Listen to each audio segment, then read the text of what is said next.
Hey and welcome to Throne of Liberty with Aragon. So here I want to give you all the details you should know about the Roaring Temple. This will be the second co-op dungeon you'll most likely play through, and it has a few things you should know. First of all, if you're speed leveling, I would highly recommend saving these tokens for later dungeons for better rewards. But nonetheless, in your Exploration Codex, Dimensional Circle, you can get some bonus rewards by completing some extra tasks within the dungeon, and we'll try walk you through them as well. So in order to access it, you either need to create a party for yourself or you need to join one here at the party board. Select the Roaring Temple, then refresh, and then request to join said party. This guy's only got 1 out of 6 people. Maybe we'll go for somebody that has 5 out of 6 so that we get a more likelihood of getting a full group and already playing straight away. And we just join the group. Now we need to enter the dungeon, so we can do that through this part here. And we need to have everybody else join us too. Here we are, so let's wait for the rest of the team before we proceed. Again, we can adjust our content for notifications right there. Let's remove chapter 8 and we can just have these quests here which are relevant to the dungeon. If we proceed around this corner, we can find some monsters just there which we're going to have to face. There's 5 of us, we can probably proceed already, and let's target that guy and do our rotation.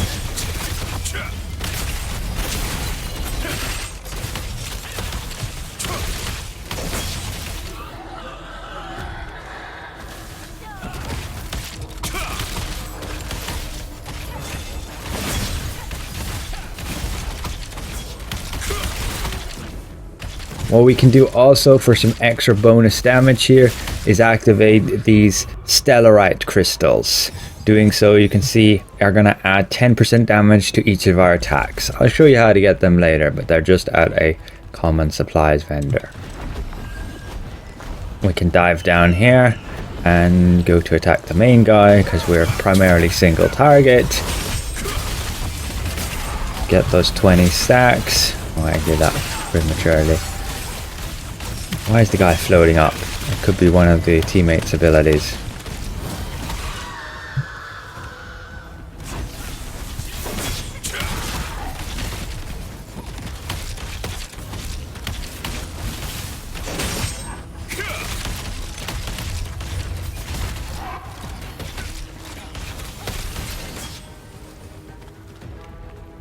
We'll go for the big guy, Ancient Shade Wizard.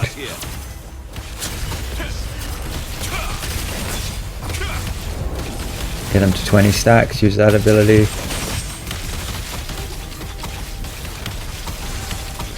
And then bam, dead. I'm playing Crossbow and Daggers, so I have like a set rotation that I kind of need to follow. I can show you that rotation in a separate video if you are interested in learning how to play this. You got some serious good burst damage. And now we need to activate the mana fluid regulator, and that fills the place up with water. Somebody else already did it. I need to do it for one of the quests, so hopefully we can get to the next one first. So we just have another one of these areas with more of the enemies, and there will be another fluid regulator at the end. So again, let's target that guy. It's a more tanky guy. Get him to that 20 stacks. We used the wrong power there, didn't cast. Don't like that guy making them float up because I can't hit them. That we should have dodged better. We did dodge the dog. Well, he's dead, and the dog's dead. And then there's this ancient dark shaman.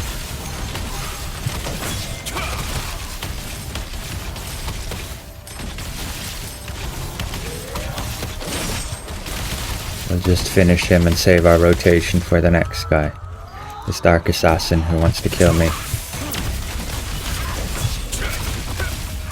Get him to 20 stacks. Use that ability. Come on. Oh, ran away from me. Use it now. I think yeah, we can't get more stacks. Anyway, he's dead. We can proceed on. Let's try and get the fluid regulator this time. Before so annoying them putting it up like that. Get him to 20 stacks. Use that ability. This, I believe, is the fluid regulator or the mana regulator.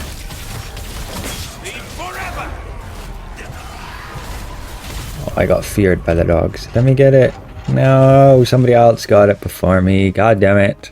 Might have to play through this dungeon again. Everybody's like that. Everybody wants to go for it. Only one person can get it. So now we're going to face our first mini boss of the dungeon. And what you need to be careful is if you get set on fire, jump in the water. So ideally, yeah, we fight him near the border. So we can do our full rotation here. Get our 20 stacks, use that ability. Shoot that, use those abilities. We should be able to use our execute again. There we go. Then just a bit of downtime. We can do another rotation in a second. Let's do that. There.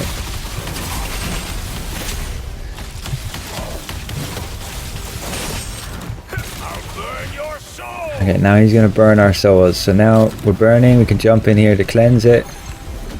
Why didn't that work? Cleanse it.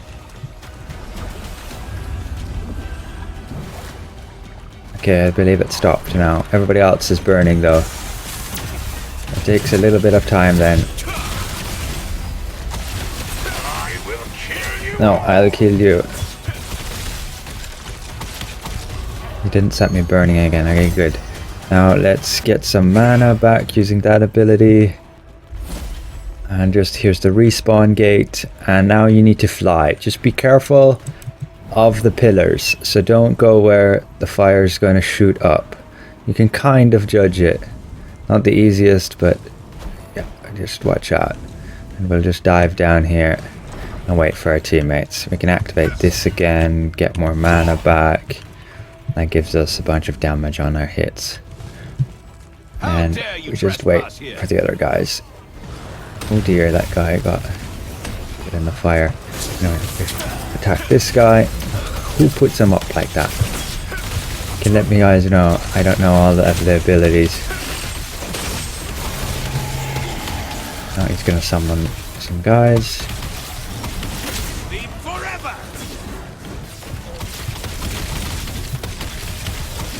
We'll just kill him and then we can kill the squishy wolves, or they even just disappear, okay?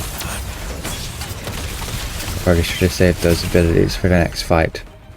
And we can proceed onwards. I don't believe we have to go that way, we can go this way. There's a fire, if you want to light that, we can get some mana boost back. I don't think anybody really needs it, I don't personally. I mean, I can sit for a second, get a little bit of HP and mana, and we're good there to go. You can morph into your wolf for a little bit of speed, and we're going to attack this guy next. Let's go. Here's our rotation. Up to 20 stacks, use that ability. And the guy should be dead. Yeah, he's gone. Next one.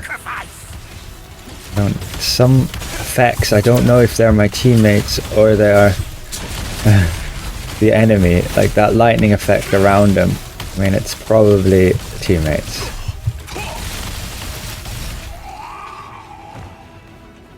And we can continue. We do need to collect pages as per our quest, so we need to look around for those sometimes. We target this assassin. 20 stacks, use that ability. He's dead. Target the next guy.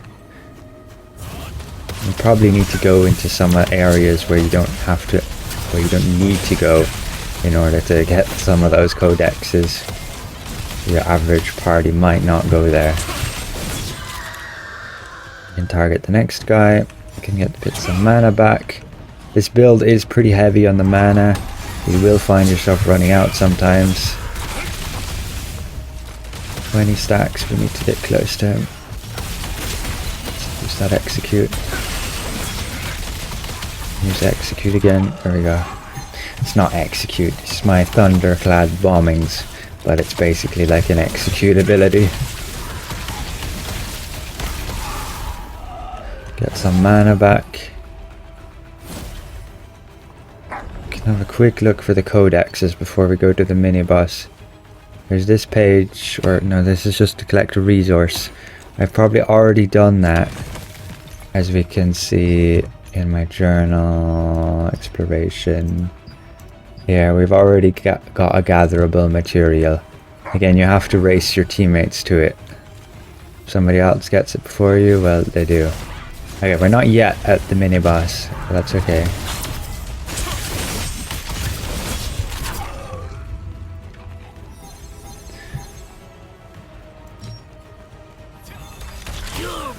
What is cool is you can see who other people are targeting as well.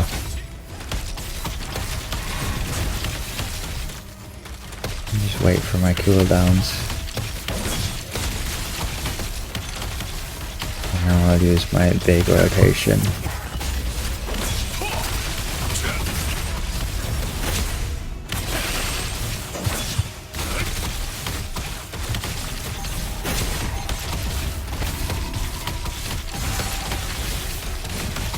Should be dead.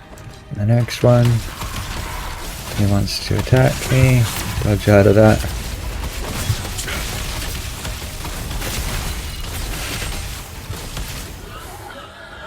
Just a few more guys.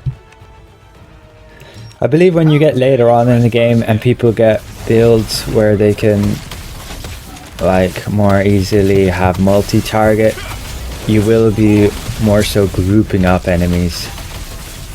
Why am I set on fire? Rather than doing like one by one like we generally do here. Goodbye. Kill your wolves. Target this one instead. It's another thing to get used to is clicking on guys to target them. I'm not used to that at all. I would just assume my character would target the nearest guy. And now we're at the next mini boss. This one you want to be careful to dodge his fury attack when he gets that glowing circle, and otherwise you might end up getting like the effect where you can't see your HP. We probably will, but don't fret, and hopefully there's somebody to heal. There is, and he's also going to summon dogs. Okay, I used that rotation a bit too early. Okay, I think we got hit by it. We got stunned. Our HP is all black. We failed to dodge that one. We got hit. We don't know our HP. We just need to burst this guy down before he summons too many dogs. 20 stacks, yeah. Here's that, here's that, here's that. 20 stacks again. Can use our execute, our bombings. There we go. There's some at-wills and wait for our cooldowns. Yeah, we can see our HP, it's nice and full. Let's use that for mana. Let's use that for damage. And we can use our rotation again. And 20 stacks, use that. And then he does that attack again. I wasn't paying attention to dodge it. We need to try dodge this, but we can't because we got controlled. And the dogs want to attack us as well. We got the dodge on that, that was good. Let's just use this and try kill him. 20 stacks, bam, use that. Let's get to 20 stacks again, use that. Nearly dead. Let's get out of those dark places. The dogs, you don't want to focus them, you want to generally just kite them. Unless you have a lot of multi-target, then you can. And that's it, you're at the final boss. You have your rest area here, you can light the campfire, you can rest by it, like I will do now, get full HP, get full mana, and you'll be ready to go. Now this boss has like two key mechanics. One will be where you want to grapple to some pillars, and another one will be where you want to intercept a fireball so that your teammates don't get nuked. Somebody will get targeted, and if they get hit by that fireball, they die. Now again, make sure you're going with your entire group here. Wait for everybody and don't just rush ahead. Well, we missed one player. There we go, we got a sixth. These are the grapple points. You just activate it by that, which will trigger the water to come down. So let's go and I'll talk you through the certain mechanics and what they look like. We have been at this for quite a while. Maybe we can do it this time.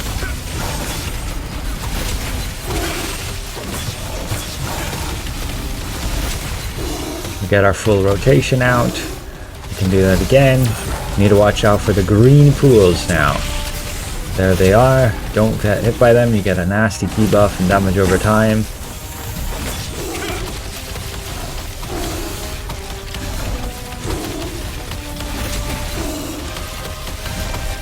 Now somebody's going to get marked with a green beacon. That person, we need to intercept the fireballs. So now come the fireballs. I took one. I took a second. I don't think I can take more. I'm going to activate my guardian and maybe it can get me healed. It can. Excellent. Let's do my rotation again in a second. Yeah, let's go. And my bombings, there we go. Now he jumps to the middle. Now we need to use the grapple points. Grapple up. That triggers a thing. The water comes down. I died, I think, to fall damage, which sucks. I should have flown there. But they managed to do it, which means the guy got flooded and stopped that damage check. And the boss has 12% HP left. I think we can do it this time. It sucks I died. I should have pressed spacebar after flying, because I think I just died to the fall damage. And that's it. We beat the boss. We just had 6 damage dealers, so possible without a tank and a healer. Just gotta be careful. You can see that mechanic here again.